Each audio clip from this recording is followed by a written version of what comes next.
Hey fam, assalamu alaikum. Alright, we're digging in.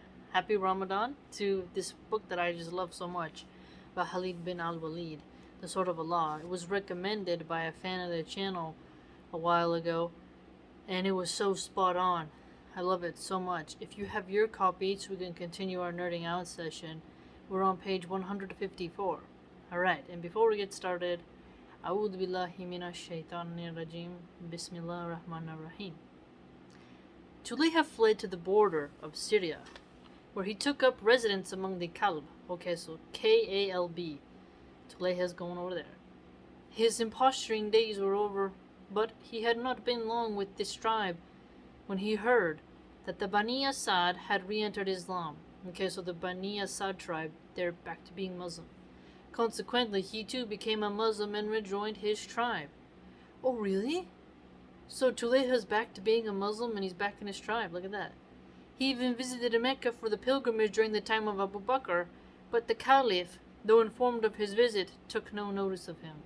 Makes sense. I mean, Tulayha's caused enough trouble as it is. About 2 years later, he visited Medina and came to see Umar, who did not forgive so easily. On seeing Tulayha, Umar said to him, "You killed 2 noble Muslims, including Ukasha bin Mihsan. By Allah, I shall never love you." Umar just said it like it is, right? He said it like it is. Tulayha had a subtle wit. He replied, "Allah blessed them with paradise by my hand, while I did not benefit by theirs. I seek forgiveness from Allah." Wow. So he does have a little bit of wit there. It is subtle. They got paradise by his hand. He sent them to Jannah. Let's see what Umar says back. Umar, unrelenting, tried again. "You lied when you said that Allah would do you no harm." That, replied Tulayha, arose from the mischief of disbelief which Allah has destroyed. I cannot now be blamed for it. The mischief, arose from the mischief of disbelief. Let's see. Umar saw that he was not getting far with this exchange and made a last attempt. "O trickster, what remains of your clairvoyance?" Oh yeah, because Tulayha claimed to be like a soothsayer, didn't he? Oh, yeah, that's right. "Nothing but a gust or two from the bellows." Ew, what does he mean, like a fart? A sense of humor was not one of Umar's strong points, and not being able to think of a subtle rejoinder, he turned away. Tulayha returned to his tribe and lived amongst them until the 3rd invasion of Iraq. Then he volunteered for service in Iraq as a Muslim warrior and commander. Would you look at that? Wow. So Tulayha's gone to Umar. Wow. And he's tried to, say, hey, I'm gonna be a Muslim again, and Abu Bakr didn't take notice either. And now he's gonna be a Muslim warrior. This is interesting. He served with distinction, performing prodigies of valor and skill, and took part in the great battles of Qadisah and Nihawand. Okay, look at that. So Tulayha, he fought in these 2 battles. Whoa, I didn't see that coming. Where he fell a martyr. Tulayha thus more than earned his redemption. Wow, so he got martyred for Islam. He caused all this trouble. And now, he died from being a... Whoa. I mean, that's a really interesting... Think about that example. He caused all that trouble and then he ended up becoming martyred. Who saw that coming? I didn't see that coming. I thought he was going to be killed by some Muslim warrior or something. Wow. As soon as the battle was over, Khalid sent out columns to pursue the fleeing apostates and subdue the neighboring tribes. One column caught up with some apostates in the hilly region of Ruman, 30 miles southeast of Buzaka, but they submitted without a fight and became Muslims again. Oh wow, okay. So, people who were once apostates now turning back. Wow, Khalid has seen a lot of battles. Khalid led a fast column in pursuit of Uyena. Okay, so let's see who this person spells their name. Uyeina. Who had filed to the southeast with his clan of Bani Fazra. Okay, another tribe. Memorize now that the tribes start with Bani. and some elements of Bani Asad. Uyayna had only got as far as Gamra, 60 miles away, when Khalid overtook him. Uyayna turned to fight again, for although he was now totally disillusioned about Tulayha, he remained defiant and unrepentant. Okay, so Uyayna sees, even though Tulayha's flipped and he's been a martyr, Uyayna has decided, no, I'm not going to bend. Wow. He remained defiant and unrepentant. There was a sharp clash in which several apostates were killed, and the rest fled. Uyayna was taken prisoner. Okay, so Khalid's taken him, he snatched him up. Uyayna's father had been a very prominent and highly respected chieftain of the Ghatafan. Okay, so look at that. Uyayna, he has the Ghatafan tribe around him. His dad, His dad was a chief. As a result of which Uyayna regarded himself as a second to none in birth and rank. Wow, so the son of a chief. Look at that. But this proud scion of a long line of chiefs, with whom the Holy Prophet himself had sought to negotiate peace at the Battle of the Ditch, was now put in irons and led as a humble captive to Medina. So Uyayna is now he got taken prisoner and he's in chains. Wow. Son of a long line of chiefs. Look at that. So Khalid has chained a chieftain's son. Think about that. Talk about an enemy really getting like powerful opponents. Today, a lot of people like to minimize their opponents in order to like show how worthless and wormy they are. But Khalid, he's going after heavy hitters. Truly, it's quite interesting. You can tell a lot by a person by the type of opponents they take on, if it's justified, right? As he entered Medina, the children, on discovering his identity and circumstances, crowded around him. They began to prod him with sharp sticks. Ow, that would hurt, man. Chanting a while, "O enemy of Allah, you disbelieved after belief." Uyayna protested piteously, "By Allah, I never was a believer." In other words, since he had never become a Muslim as he now falsely claimed, he could not be accused of apostasy. Since he had never become a Muslim, so he couldn't become apostate. So the little kids is poking him, saying like, "You disbelieve after belief," but it appears that Uyayna's like, "Well, I never was." Oh, that's interesting. He pleaded his case before Abu Bakr, who pardoned him. And so Uyayna became a Muslim again and lived in peace amidst his tribe for many long years. Okay, so he was a Muslim then, because they apostatized. But here, why did he say that then? The kids are telling him, "You disbelieve after belief," but he's like, "I never was." But he flipped right in front as he got in front of Abu Bakr. Abu Bakr pardoned him. Wow, but he got to go back to his tribe, the Ghatafan tribe. Look at that. This shows the mercy that Abu Bakr had towards him. In the time of Caliph Usman, Uyayna, now grown old, visited Medina and called on the Caliph. It was well after sunset. Usman, as always the generous host, asked him to stay for supper, and was taken aback when Uyayna declined the invitation on the plea that he was fasting. Oh, look at that. He was a generous host. So Usman, one thing we can learn about him here is a generous host. And declined the invitation. The Muslim fast begins at the first light of dawn and ends at sunset. Seeing the look of surprise on Usman's face, Uyayna exclaimed hastily, "I find it easier to fast by night than day." Wait a minute, you can't do that, right? Hold on, you cannot just make up your own fasting time though, can you? That seems kind of tricky. Because if it's a look of surprise, yeah, because from Fajr to Maghrib, right? If he's doing it only in the night, does that still count? Let's see. Maybe some trick going on. After the action of Gamra, Khalid sent off for Narqa. Okay, he's going off. Khalid's on going to Narqa, which is spelled Naqra, where certain clans of the Bani Sulaim, another tribe here, Bani Sulaim, had gathered to continue the struggle against Islam. In command of this group of Bani Sulaim was a rash chieftain whose name was Amir bin Abdul Uzza. Okay, so look at that. We got another name of a chieftain here. Umar bin Abdul Uzza of the Bani Sulaim. Wow. But who was more commonly known as Abu Shajra. Okay, he got a nickname. Look at that. And that last name is Shajra.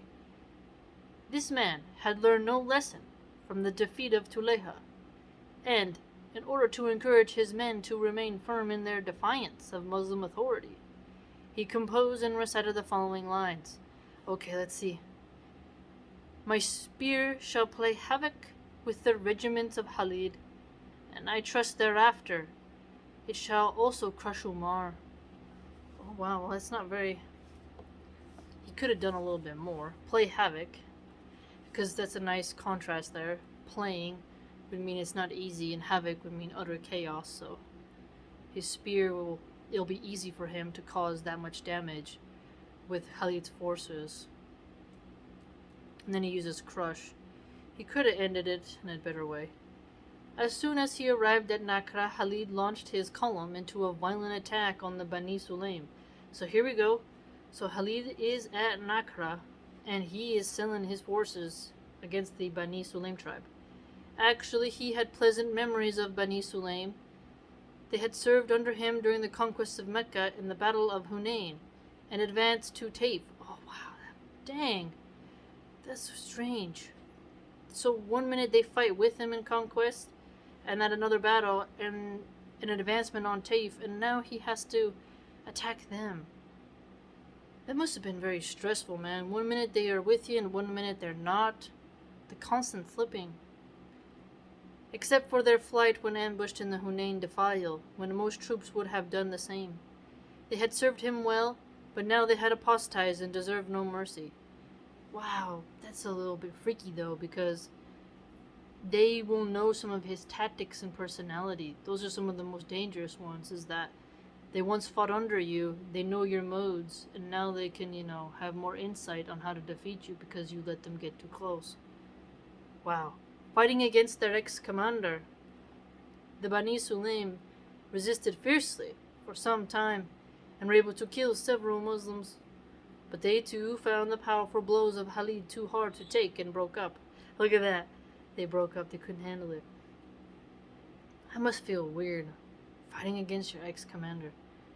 A large number of them were slaughtered before the rest found safety in flight. Their commander, Abu Shajra, the soldier poet, was taken prisoner and sent to Medina. Okay, so Khalid captured him. Look at that. He's captured. Whoa, so think about that. Khalid had the other guy captured, right? Uyayna, who was a chieftain's son, right, of the Gadafan tribe. And now, this one, Abu Shajra, is also taken prisoner. So he's really good at taking prisoners here. I mean, that's not easy to do. Capturing your opponents alive.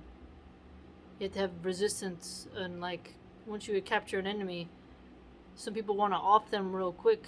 It's harder to keep them alive and feed them, getting annoyed with their face. But he kept them alive. Where he too pleaded his case with Abu Bakr and was pardoned, he also re-entered Islam. So notice that. He got a pardon too.